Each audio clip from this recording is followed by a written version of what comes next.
Hi, I'm Paul from the Nottingham Forest Supporters Trust, and I'm joined today by Claire Henson. Claire is a Forest fan and an instructor with Mental Health First Aid England. So thanks for joining us.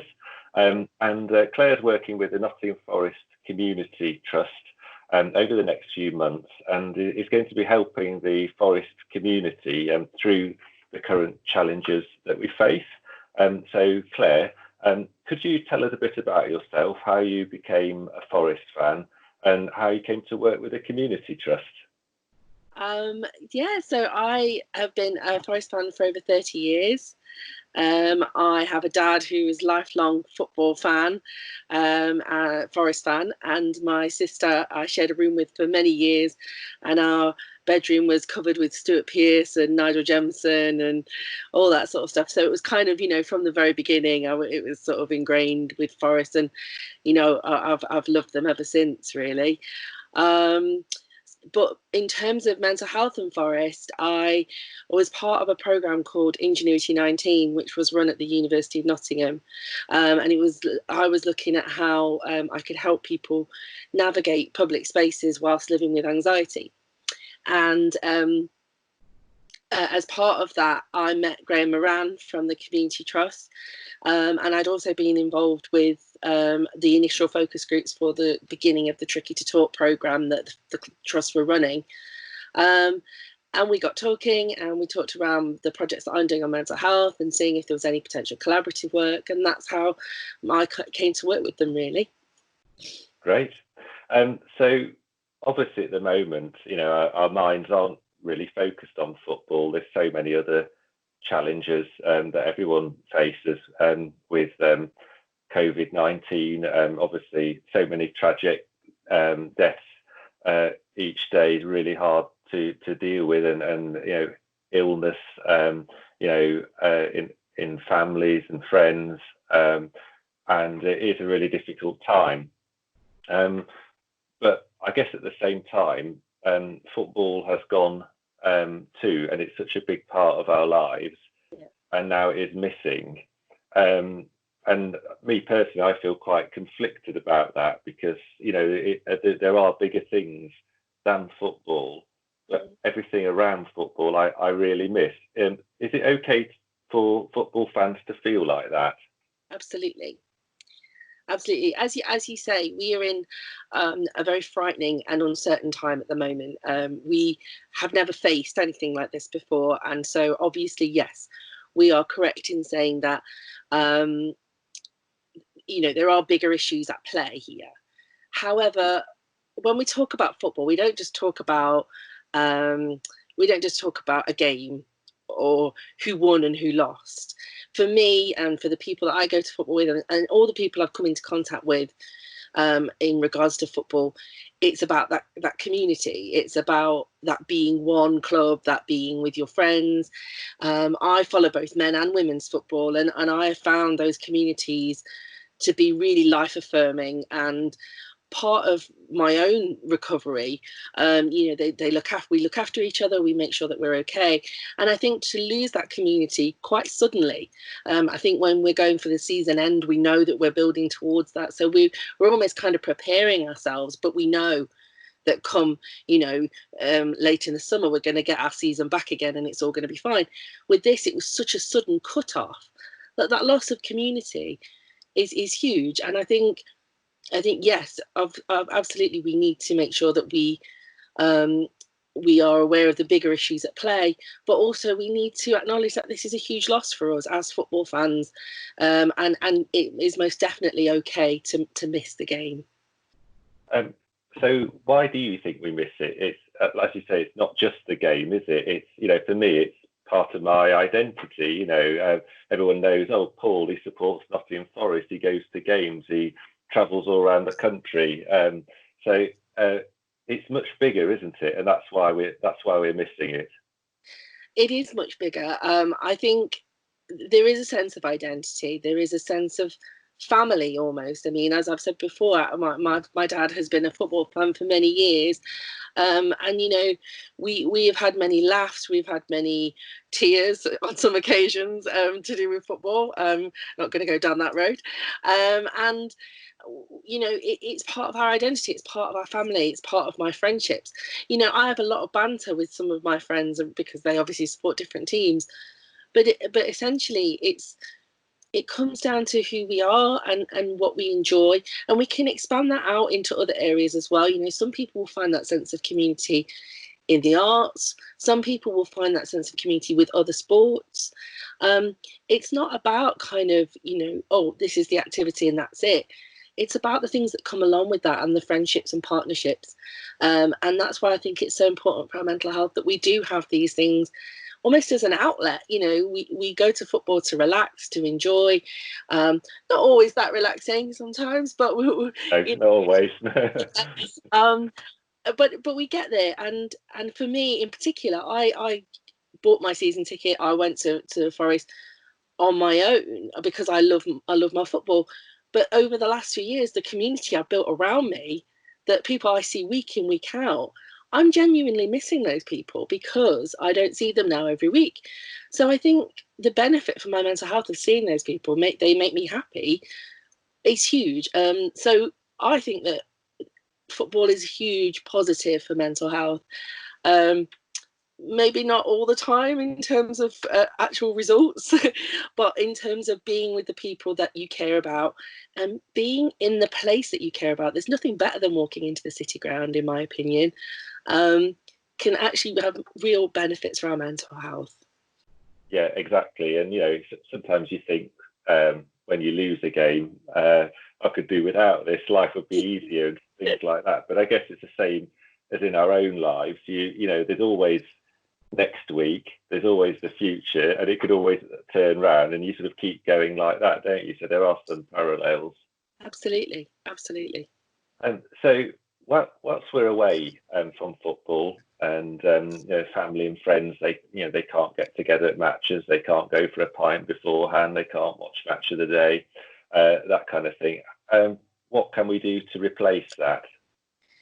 I think it's key that we look at, instead of replacing, maybe adjusting. So for me in particular, I have found watching old matches, yes, it doesn't have the exact same feel of being at the city ground and, you know, watching something in real time. But, you know, I found watching the live matches that are being played online, and sometimes it's not even Forest, you know, the BBC have started showing World Cup games again. I have to own up and say that I have a Forest match on DVD from when we got promoted from League One to the Championship. Those sorts of things, although they don't replicate exactly what it feels like to be at the ground, they can bring us that little bit closer. They can remind us of times when we were happy, and actually being part of a community online. So whether that's part of a group, whether that's part of so I've seen a lot of pub quizzes online where people have logged in and got a little quiz book. I was on the phone to my friend on WhatsApp and we were doing a pub quiz together. Yeah, I've done a couple. I think exactly. Everybody has. Yeah. You know, I mean, technology is amazing in the fact that it can help us, although it's not exactly the same, it can help us to adjust. I mean, we have to be realistic. Obviously, there's, you know, we want to get back out there. We want to start seeing people again. But at the moment, while we're going through this tough time, make use of the technologies that we have available. Check in with your friends and family just to ensure they're doing okay.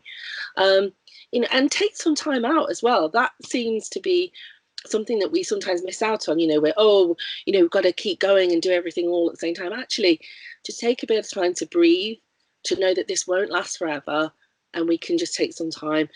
We're going to be okay. That's great advice, thanks. Is there going to be help offered through the community trust? You mentioned the Tricky to Talk campaign. How can that be taken forward during this period? Okay, so obviously when I took the role, we weren't looking at a global pandemic, and that's kind of come as a bit of a shock. But actually, what it allows us to do is to focus on what our fans, what our supporters need right now. And that is information about how to support their mental health. So I don't know if you've seen some of the social media posts that have been going out about how to look after yourself whilst we're in quarantine at the moment. Those can be things like relaxation techniques. It can be things like physical exercise. So there's lots of online content going up, particularly in Nottingham as well, around doing exercise classes and things like that. So we've been putting social media content out to try and get people to think about what they can be doing themselves. But we're also trying to reach out to our fans. So we've got the Tricky Hubs. We have been running these. So Tricky Hubs have been run in group sessions at the City Ground for about 3 or 4 months now. We've been meeting once every 2 weeks.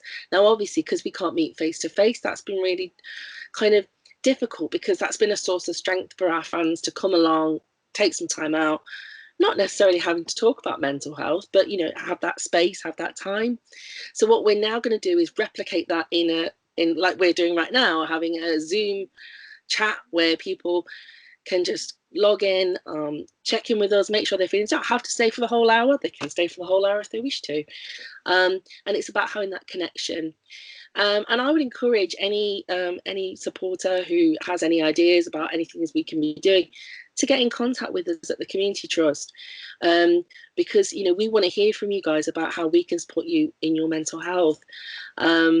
Because essentially we've not been through this before. None of us have ever been through a period like this before. So it's about learning from each other and understanding what we all need. That's great. Yeah. So how can people get in touch with the Community Trust? I guess there's social media is one easy way. Yeah, there's social media. There's also the contact form on the website. And there's also an email address on the website, and the email will be forwarded directly to me. Great. So it might be a while before we're back at the City Ground. When we finally do get back there, I guess it's going to be mixed emotions, because, you know, for some people they might not be with us because so many people have unfortunately passed away already during this pandemic, and we will be missing people. And for other people, there might be economic hardship. They might have lost their job. They might have had some financial difficulties and really struggled through this period. But I guess at some point, the Forest community will come back together. Is it something to aim for? Is it a light at the end of the tunnel and something we can use to help us through through this period? So when I deliver my mental health first aid courses, we talk about hope. So in training terms, we're talking about hope for recovery, because I think sometimes an overriding message in terms of mental health is that, you know, once you've been diagnosed with a mental health condition, recovery is not an option. And actually, that's really not true. But what I would apply hope for in this instance is not just about us recovering as individuals, but as recovering as a society, as a community. And it seems quite big, it seems quite out there to say something like that, but I do believe that at the end of all this, there is hope for recovery. We will come back, although it will be small steps and things will be very different. We may not be exactly the same as we were, but there is hope for recovery. And I think an aim for us to be back at the City Ground, to be supporting our club, to be, you know, I'm so looking forward to seeing the people that I see every week, whether that's the lovely gentleman in the Brian Clough turnstile that I go through every week, or whether that's my mates that I sit with week in, week out, and I go to the pub with after the game. I'm really, really looking forward to that. And I think that that's a wonderful ideal of hope for all of us to have, that we'll be back in our favourite place, supporting our team, hopefully with a win. We'll get, you know, hopefully, not asking too much, and just being back where we love. And I think that's it's a small goal, but it's something that we can all aim for, and it's something to hope for. It sounds great. I can't wait to get back either. I'm aware that there are other priorities at the moment, and it's towards the bottom of that priority list. But you can see the community coming together, and that Forest means a lot more than just a football match, doesn't it? It's much more important, and hopefully we can harness that in a way to get through.